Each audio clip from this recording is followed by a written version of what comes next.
Queen Hatshepsut was often described as a volcano of ideas, a woman whose mind burned with creativity and ambition.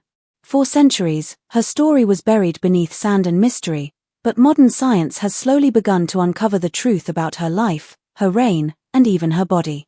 When scientists finally managed to extract DNA from what was believed to be her long-lost mummy, they expected it to confirm her royal bloodline and fill in missing pieces of Egyptian history. Instead, what they found shocked the entire archaeological world.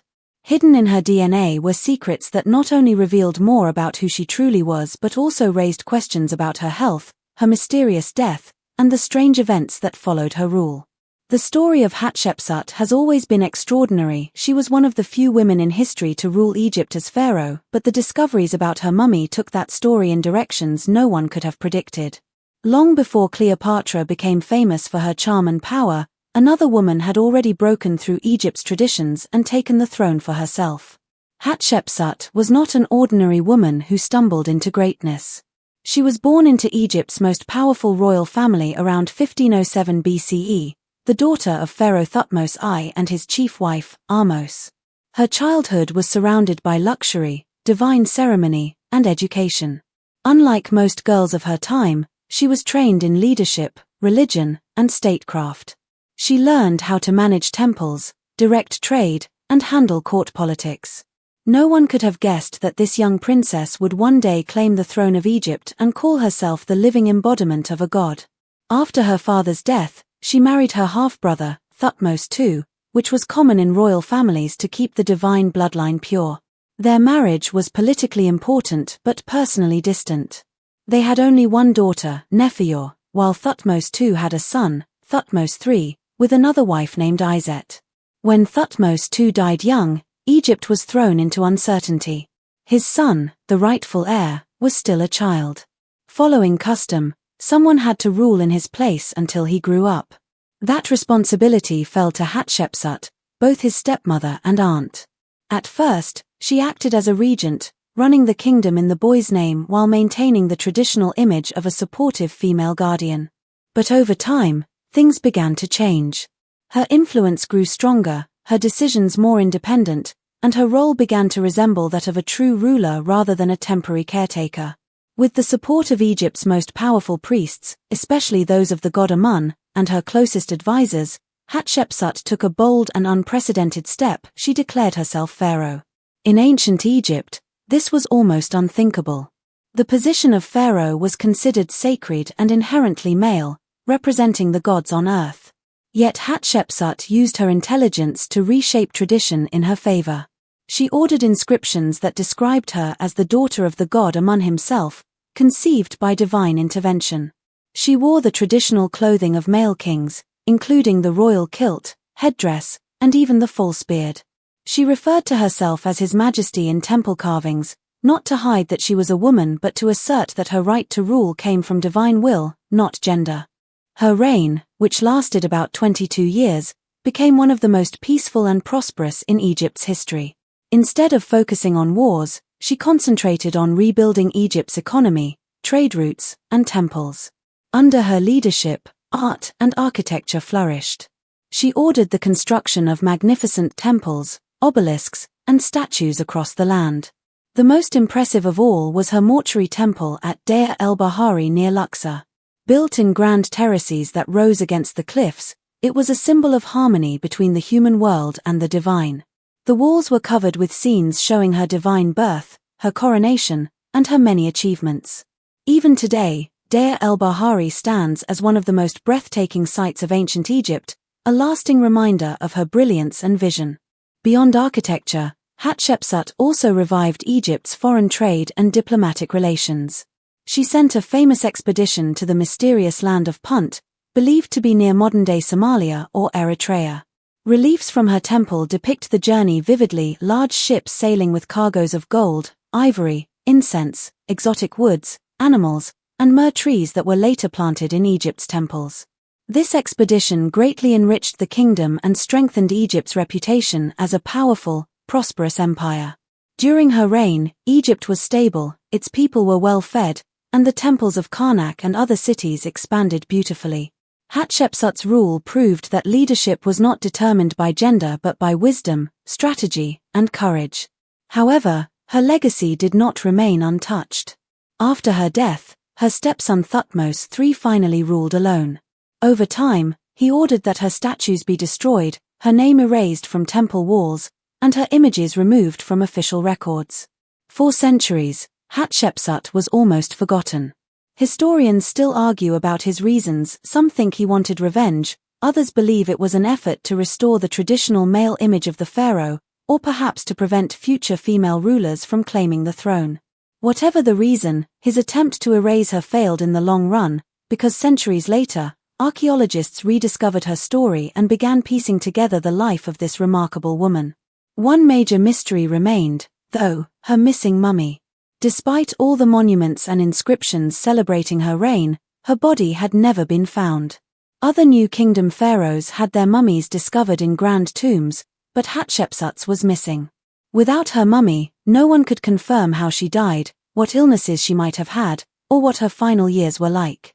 The mystery began to unfold in 1903 when British archaeologist Howard Carter, who would later discover the tomb of Tutankhamun, found a small, unimpressive tomb in the Valley of the Kings, labeled KV60. Inside were two female mummies. One was identified as Hatshepsut's royal nurse, Sita-in, while the other had no markings, no coffin inscriptions, and lay unceremoniously on the floor. Carter had no reason to believe it was important, so he recorded it and sealed the tomb. For decades, the unknown mummy remained forgotten, while scholars searched other tombs for the lost queen. Another site, KV20, believed to be Hatshepsut's official tomb, contained sarcophagi with her name and her father's, but both were empty. It was as if she had vanished completely. Some believed her mummy had been destroyed by Thutmose III, others thought priests may have secretly moved it to protect it, or that tomb robbers had stolen it long ago. The mystery persisted for more than a century. Then in 2007, Dr. Zahi Hawass, Egypt's chief of antiquities, launched a new investigation. This time, scientists used modern technology, CT scans, DNA analysis, and digital imaging to examine the mummies from KV60 again. One was confirmed as the nurse Sita-in, but the second remained unidentified.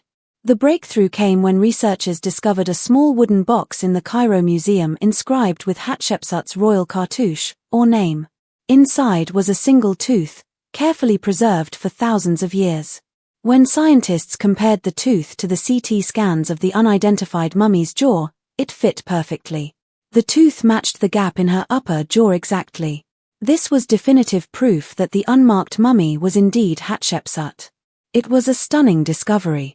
After more than 3,400 years, the body of Egypt's most powerful woman had finally been found not in a grand royal tomb, but in a modest chamber beside the woman who had nursed her as a child. It was a strangely poetic ending. The nurse who had once cared for her in life now lay forever at her side in death. This rediscovery changed everything historians thought they knew about Hatshepsut. Science had succeeded where history had failed, restoring her identity and her story to the world once more. Yet, even with her mummy found, new questions arose. What had caused her death? Why was her body hidden away? And what secrets did her DNA hold? To find out, scientists began a deeper investigation. A team led by Dr. Angelique Corthels, a forensic anthropologist, and Dr. Yahia Gad, a geneticist from Egypt's National Research Center, conducted advanced DNA testing. It was a delicate process, as ancient remains are easily contaminated. They compared genetic samples from Hatshepsut's mummy with those of her family members, including Thutmose I and other royal mummies. The results confirmed the biological connections, proving beyond doubt that the mummy was indeed Hatshepsut. But the DNA also revealed troubling signs about her health. The analysis suggested that Hatshepsut suffered from obesity, diabetes, and possibly cancer. Chemical residues found in a small vial discovered among her belongings contained a thick brown substance, likely a type of lotion or perfume she used regularly. When scientists analyzed it, they found carcinogenic compounds, meaning the lotion might have slowly poisoned her over time. If true, this would explain her premature death and physical decline in her final years. What had long been seen as a peaceful passing might have been caused by her own beauty treatments. It was a heartbreaking possibility that the queen who brought prosperity and peace to Egypt may have been unintentionally killed by her own cosmetics. This discovery added a haunting layer to her story. For centuries, she had been portrayed as powerful, divine, and untouchable, yet science revealed her as deeply human, a woman who aged, suffered, and perhaps died from the very luxuries of her royal life. The DNA evidence not only solved one of archaeology's greatest mysteries but also gave her a voice again after thousands of years of silence. Her story is one of brilliance and courage, but also tragedy and loss. From the sands of Luxor to the labs of Cairo, Queen Hatshepsut's life continues to captivate the world. She was a ruler who built a golden age, a woman who ruled as a god, and a forgotten mummy rediscovered by science. The woman who once defied history has now been restored to it, her spirit still echoing through the temples she built and the legacy she left behind. Her life reminds us that power and genius can transcend centuries, and even when erased from stone, truth will always find a way to rise again from the dust. Both scientists belonged to a new generation of researchers who believed that DNA could reveal truths about the past that archaeology alone could never uncover. Their mission was to extract and analyze the DNA from the unidentified mummy found in the KV60 tomb and finally determine whether she was truly Queen Hatshepsut. It was a massive challenge because the process of mummification, designed to preserve the body forever, ironically made it incredibly difficult to recover DNA. The ancient embalmers had used powerful resins, salts, and oils that hardened tissues but also destroyed much of the genetic material. Over thousands of years, heat, humidity, and microbes further damaged what little DNA might have survived. Extracting DNA from such remains was like trying to read a book that had been burned, soaked in tar, and torn to pieces. Every step of the process had to be done in a sterile lab because even a single modern fingerprint could ruin the results. Small samples of bone and tissue were taken carefully and studied in different laboratories to prevent any contamination. The scientists used a process called polymerase chain reaction, or PCR, which can amplify even tiny fragments of DNA so they can be studied. They knew that nuclear DNA, which carries a full genetic code, was probably too damaged to use. Instead, they focused on mitochondrial DNA, which is passed down through mothers and is much more durable. If the mummy was truly Hatshepsut, her mitochondrial DNA would show clear similarities with the DNA of other mummies from her royal bloodline. The researchers compared the samples with those from other members of her family, including her grandmother Ahmose Nefertari and her father Thutmose I. It took months of careful work, testing, and cross-checking to confirm results. Each DNA fragment was compared and verified multiple times to ensure accuracy. Finally, after endless testing, the results came in and they changed everything. The mitochondrial DNA of the mysterious KV60 mummy matched that of the royal family. This was scientific proof that the mummy was indeed Queen Hatshepsut. The researchers were amazed. One of them said it felt as if the queen herself had spoken to them from across time. Her DNA had preserved her voice when everything else about her had been erased. CT scans offered even more insight. They revealed a woman who was in her late 40s or early 50s, the same age historians believed Hatshepsut had been when she died. Her skeleton showed the posture of a person used to sitting on a throne. The care taken in embalming her organs confirmed her royal status. But the final proof came from a simple discovery that left no doubt. In a small wooden box bearing Hatshepsut's royal seal, scientists had found a single tooth years earlier. When they compared the CT scan of the mummy's mouth with the tooth, they discovered that it fit perfectly into the missing gap in her upper jaw. The alignment was so precise that even modern forensics couldn't deny it. This was Queen Hatshepsut. It was a historic breakthrough. For the first time, DNA analysis had confirmed the identity of an ancient Egyptian ruler. This wasn't just an archaeological victory but a triumph of science itself. Through the power of genetics, the long-lost queen who had been erased from history for over 3,000 years was given her identity back. Her DNA had done what her statues and temples could not, it made her immortal again. But as scientists studied her remains further, they uncovered an even more shocking discovery about her final days. For centuries, People had wondered how Hatshepsut's reign had ended. Some believed she was betrayed or murdered, while others thought her stepson Thutmose III had overthrown her. But science revealed a far more tragic truth.